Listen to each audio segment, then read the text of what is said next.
Bonjour à tous, heureux de vous retrouver sur le plateau de Paris Turf TV pour votre quotidienne reçue 5 sur 5, l'émission du Quintet Plus et du 5-5. Pour m'accompagner aujourd'hui, Damien Cazé. Bonjour Damien. Bonjour Philippe, bonjour à tous. Damien, direction Saint-Cloud, le prix du Languedoc, dès 4 ans, 2100 mètres, il va falloir ouvrir ces jeux parce que c'est pas simple comme course au papier. C'est un peu une lapalissade que de dire que les handicaps de place sont très compliqués, mais là on a affaire à des 4 ans, donc des chevaux qui n'ont pas beaucoup d'expérience en compétition, encore moins dans les événements, on n'a pas de ligne croisée entre les chevaux ou que très peu. Donc on va aller un petit peu à l'aveugle, ça vient de toute la province, on va essayer de faire comme on peut. Il va falloir être bien inspiré, comme vous le dites, justement on va voir votre inspiration avec votre sélection Damien. Alors le numéro 3 Evason, 12 Primus Incitatus, 11 Zambezo, 16 Kingspawn, 7 Yonchen City, 5 Mosquito Borget, 8 Smart Whip et le 15 Polio Lindo. Vous l'avez fait exprès pour les noms, pour la prononciation, hein. Vous savez que c'est mon fort en général. Donc on va attaquer avec votre favori, numéro 3, Evason. Un cheval qui vient de renouer avec le succès à Nantes. Bon, il faut dire que c'était ses premiers pas à gauche, puisque c'est d'habitude un droitier. Probablement la raison pour laquelle vous l'avez retenu? Alors ouais, en fait, il avait gagné lors de ses débuts sur un hippodrome anglais. C'était sa première victoire en France après sa 3e tentative. Effectivement, il avait couru sur l'hippodrome de Pau et il avait couru sur l'hippodrome de Mont-de-Marsan, des hippodromes qui étaient peut-être pas très adéquats pour le cheval. Ensuite, il a gagné de très belle manière et surtout qui battait un cheval en 43,5 de valeur qui est Satanic Jim, qui aurait une toute première chance ici. On pourrait même dire d'ailleurs qu'il courrait seul. Le cheval, donc en plus, est entraîné par Christophe Ferland, qui est pas le plus maladroit parmi les entraîneurs. Alors, un petit peu à l'instar de l'intégralité des concurrents de cette épreuve, on part un peu à l'aveugle parce qu'on n'a pas de course dans les quintets. Ça va être la première fois que ça court un lot aussi touffu.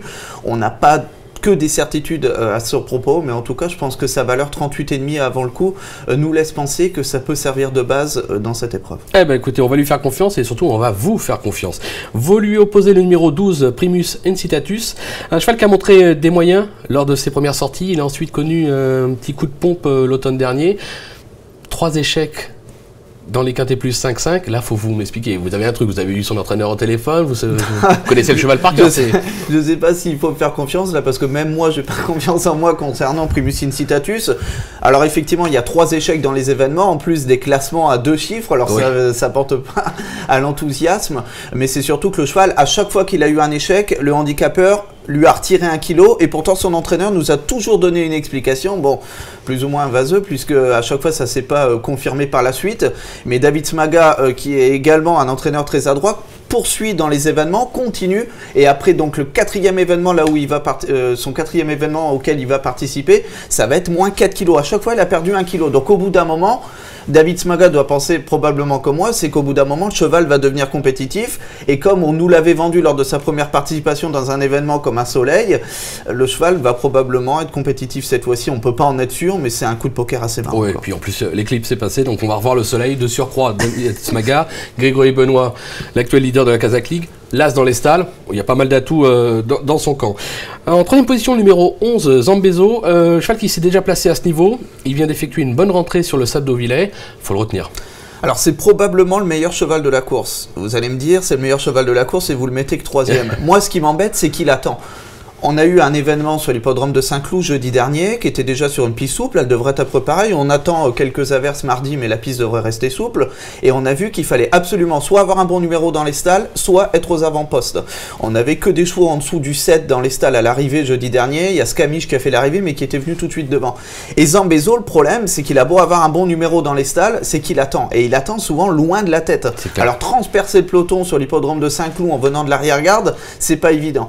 Maintenant, il y a As-Des-Flandres qui a réussi à le faire en gagnant le quintet jeudi, mais il était déclassé, quoi. Et est-ce que Zambezo l'est tout autant? J'en suis pas sûr. Maintenant, c'est un cheval qui fait toutes ses courses, qui a un bon finish, donc ça veut dire qu'il va venir ramasser des morts. Est-ce qu'il va en ramasser suffisamment pour gagner la course? J'en suis pas sûr. Pour être dans les 5 premiers, là, je pense beaucoup plus possible. Ouais, surtout que son entraîneur est vraiment très très confiant. En 4e position, le numéro 16, Kingspawn, qui se montre d'une belle régularité depuis ses débuts. Bon, il reste sur un échec à ce niveau sur le sable canois. Maintenant, la piste était impraticable. Ouais, il y avait énormément de projections et le cheval, il s'est pas livré, il n'a pas voulu avancer. On va plutôt le juger sur sa 2e place sur l'hippodrome de Cagnes. Autre donnée qui rentre en compte et qui est très importante, c'est que ses 2 dernières courses étaient sur 1600 mètres et sa bonne tentative à Cagnes était sur 2000. Aujourd'hui, on est sur 2100. Ça va être une distance qui va être beaucoup plus adéquate pour ses aptitudes. Un cheval qui est souvent pris de vitesse et qui vient récupérer les chevaux battus dans la phase finale. Le cheval devrait terminer à l'arrivée. Et là encore, on va revenir à ce qu'on disait juste avant. Il a la corde 5, donc ça veut dire qu'il est dans les plans pour terminer à l'arrivée. Il a tout pour lui normalement avant. D'accord, puis un petit truc rigolo entre guillemets, c'est que vous parliez de sa deuxième place cet hiver, c'était dans un quintet plus, c'était à Cagnes, c'était dans le prix du Languedoc. Aujourd'hui on est à Saint-Cloud, on est le prix du Languedoc. C'est peut-être un signe à y voir, je sais pas, on verra après l'arrivée. On conclut avec le numéro 7, Tien Shan City. Son bilan dans les quintets, 2 accessites. Donc c'est un cheval qui a déjà fait ses preuves. C'est un véritable métronome. Là aussi, il faut s'en méfier, je pense. C'est une véritable métronome. C'est une femelle, pardon. C'est la seule femelle du lot, d'ailleurs. Alors en plus, elle est montée par Stéphane Pasquier qui a remporté son premier événement jeudi avec As des Flandres, on en parlait tout à l'heure. Alors ses meilleures performances sont sur 2004-2005, mais elle a aussi des performances sur 2000, notamment une très bonne perf au Lion d'Angers sur 2000 mètres. Elle a aussi une très bonne réussite avec les œillères pleines, son entraîneur va lui remettre cette fois-ci. Et la dernière fois, on n'a pas été très offensif, hein. On avait probablement déjà clairement cet objectif en tête. La jument court correctement, on va dire, mais on n'a pas été offensif, on s'est contenté de suivre derrière, on n'a pas mis un coup de bâton, on n'a fait que la ligne droite. Je pense que cette fois-ci on va être beaucoup plus offensif et ça va être probablement très bien avant le coup. Bon, bah justement on va voir ce qu'en pense son entraîneur, puisque Emmanuel Rivron a joint Patrick Nico au téléphone qui nous parle des chances de ce numéro 7, on l'écoute. Alors monsieur Nico, vous présentez Tien Shan City dans le quintet de mardi à Saint-Cloud. Qu'avez-vous pensé de son retour dans les quintets la dernière fois? Moi, pas trop mal, même très bien. Je pense que elle a bien fini. C'était un petit peu court. Sur la fibrée 1900 mètres, c'est un peu court. Je pense qu'elle va être beaucoup mieux sur 2100 à Saint-Cloud. Voilà, on a un entraîneur qui semble assez confiant, qui part du principe que les 2100 mètres vont servir ses intérêts. On le répète, mais on va s'en méfier, surtout qu'elle a 100% de réussite à gauche, qu'elle s'est déjà placée en valeur 37, elle est en valeur 36. Au papier, c'est plutôt séduisant quand même. Hein. Puis elle a couru déjà 5 quintets aussi, ça va être un avantage énorme, je pense, dans ce genre d'épreuve où il y a la moitié du peloton qui ne connaît pas ce genre d'épreuve avec beaucoup de partants.